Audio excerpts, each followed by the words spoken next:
All right, ladies, gentlemen, and kiddies, thanks to OC Motorcycles of Costa Mesa, California, and to Piaggio Group North America.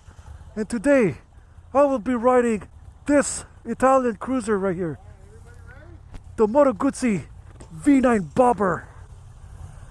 Alrighty, okay. Before we get started, if you guys would like to follow my various shenanigans in the internet, you can follow me on my flagship site, Lapid.com. As you can see, you'll find my appearances on the radio, my future projects, or some of my shenanigans that I'm thinking about doing. Here you can also see my gears and gadgets list, on where you can see some Amazon affiliate accounts, on which, when you click it, it will have no cost to you, but it will help my channel greatly. Also the usual YouTube, Facebook, Instagram, Twitter, also on Daily Motion, also on some alternative sites like Library, Odyssey, Minds, Gab, CloudHub, the recently returned Parler. Also trying to figure out BitChute at the moment, and I'm trying to figure out how do I approach Rumble. In fact, I really want to join Rumble right now. In the future, you might hear me saying that I'm on Rumble or whatever. So, on to the video. Start this one up.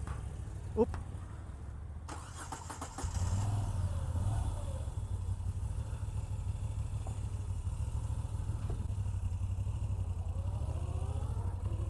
Alright, never got the chance to do ergonomics check because everyone left already. So first impressions, this is the V9 Bobber from Moto Guzzi, and this one is a little bit an up level compared to the V9 Rover that I rode a few months ago in Laughlin. This one has a little bit more significant aesthetics trim compared to the Rover. This one looks more of a badass, and this one is competing against the Indian Scout Bobber and some of the Bobber line from Triumph Bonneville series, and also some Harleys, smaller Harleys that has the same setup as this one. Alright, while we're waiting, ergonomics check. I'm 6'3", 200 to 220 pounds, with a 35-inch inseam, with a size 13 foot. Well, I'm completely fat-footed. It feels like I'm sitting on a Triumph Bonneville at some degree, with a bit of a little Italian flair. So sitting position in here, it's like very neutral. It's like a UJM feel.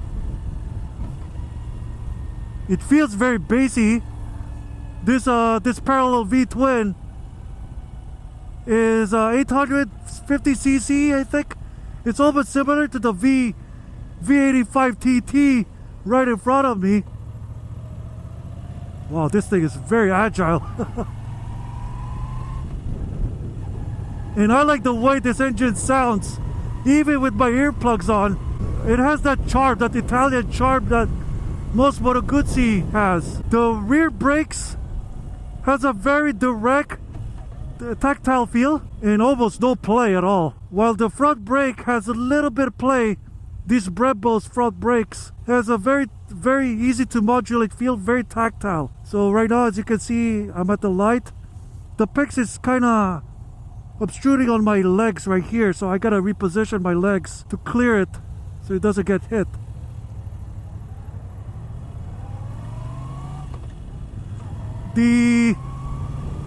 The clutch lever resistance is pretty okay. It's not overly light nor overly heavy, and the releasing point is around 80% before full release. It has that the rocking feel as you rev this bike on idle. If you're used to riding some BMWs like the R9T Scrambler, you get the same sensation of side rocking like this. And here you go. It has more black than chrome like the Rover does. The clutch is really easy to, it's not very hard on your hands, so it's light enough between the effortless to Harley at some degree. The mirrors are easy to look out. It has a very good coverage right here, the standard Guzzi mirrors. Of course, it's not as, like the V85 right there. He has the Tuono mirrors, also known as one of the best side mirrors, OEM side mirrors on the market right now. One thing I noticed about the throttle feel on this bike, it has a little bit of jerky motion. It has a on and off feel. Vibrations issues in this bike, you can really definitely feel the vibrations on your handlebars. Nothing on my seat, and you can really feel it on your foot. So it really is Italian bike thing. Yeah, even at this normal surface streets right now, the handlebar really is vibey. It has that high frequency vibrations, like almost like a Ducati style vibration. And this bike is kind of hard to put it to neutral. You gotta be on a roll and switch it to neutral from then before putting it to neutral.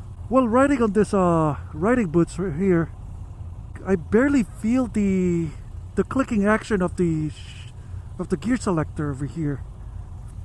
As if I barely feel it. Sometimes it feels mushy at some degree. See, unlike the bobber, the roamer, it has a curved handlebars like this one, and it has more chrome than this. This one has more black, and this rear Orlin suspension will really help if you want to tackle it in the mountain and stuff. Yeah, the gear selector, I don't even feel if it's clicking or not. I just have to force my foot up to switch gears on this thing. Pretty odd. Another thing that I noticed that I can barely hear this exhaust note. It doesn't give you much information. Yeah, this ride-by-wire system, it's not as bad as the Yamaha MT-10 nor the MT-09. It's not as that rough, but you can really feel its grabbiness at some degree. It's hard to launch this bike smoothly, as it seems. But once you get to own this bike, you will get the hang of it. So far, this has a little bit more aggressive riding position compared to the roamer. But I like this position better than I prefer this riding position compared to the Scott Bobber, which is overly aggressive to the front, almost like an FXDR riding position. But this handlebar vibrations that I'm feeling right now can be a little bit unbearable once you hit in the freeway. You just need some gummy grips on this thing. Other than that, it feels so comfortable. It's comfortable to ride around the city. I don't recommend riding this bike long distance though. Like all Moto Guzzi bikes, this one has a shaft drive. So if you don't like to deal with your chains or belts, this is your bike. And also, this 850 or 900cc motor is very torquey. Of course, it doesn't have a tachometer, but it's okay because it's not a sport bike. The really funny thing is that these Aprilia switch gears left and right.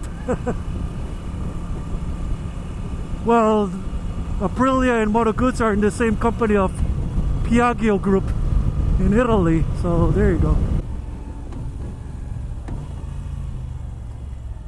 Actually, the engine between this and the V89s are quite similar, but the tuning on the V85 is quite a little bit different than this. That one has a higher rev range and different internals compared to this. And this bike has a red line limiter. That's a sick GT4 Cayman over there. This one has a red light indicator, so when it blinks, you better shift up. I like that feature, especially if you don't have a tachometer to look at. I bet if you put an exhaust in this thing, it's gonna be like nuts to hear this beautiful parallel V-twin engine. Just like the Roamer, I think. It's a little tricky to put it to neutral on this bike. Unlike the V85, it's basically seamless, idiot-proof transmission. This one, you need to get used to it because it's more of a bespoke bike than a Triumph or a Harley or an Indian. I feel comfortable even though it has a bit more aggressive riding position. And it's easy to rev match down gear, downshifting. And just like any other Guzzis, when you fully press the gear, the clutch lever, your gear indicator disappears. It only shows up, your gears only shows up when you completely release your clutch lever. See, the pegs is basically hitting my shins. So you gotta, if you don't have that much room, especially if you're in Manila or in EDSA, I recommend you to put your legs behind the pegs so you don't spread out like an eagle. One thing I've been hearing from some Guzzi riders is the ease of use of owning a Guzzi compared to other Italian bikes. I heard some good stories that these Guzzis are reliable and easy to maintain because of its parallel V-twin motor. You can fix the heads on this thing without any problem. And it feels like a Harley at some degree because it's a V-twin, it's a real V-twin motor. But it's not a longitudinal V-twin, it's a parallel V-twin.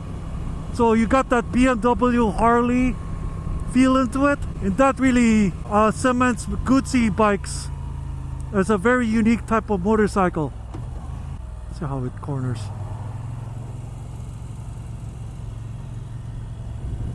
Very nimble. I like the way it handles in sweepers like that.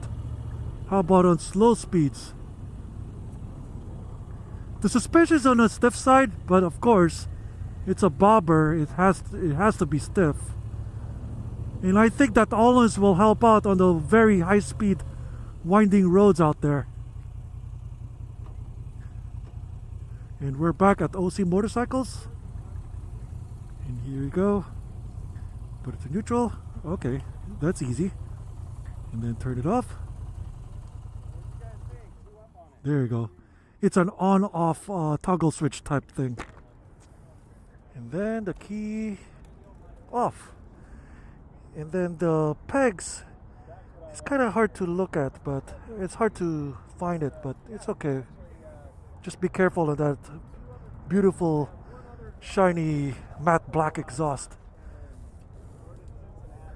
So there you go. There's the V9 Bobber Sport. See, that's not much chrome in here compared to the Roamer.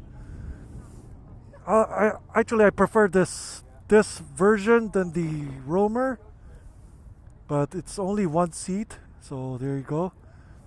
And as you can see, like all Guzzis, they're shaft drive. No belts, no chains to mess it up with. But it's a very stable bike. Just don't push it too much. It will do its job. And there's not much chrome here. The Roamer, this one is chrome. And this the Roamer has a different handlebars right here. But this one is a little bit more aggressive.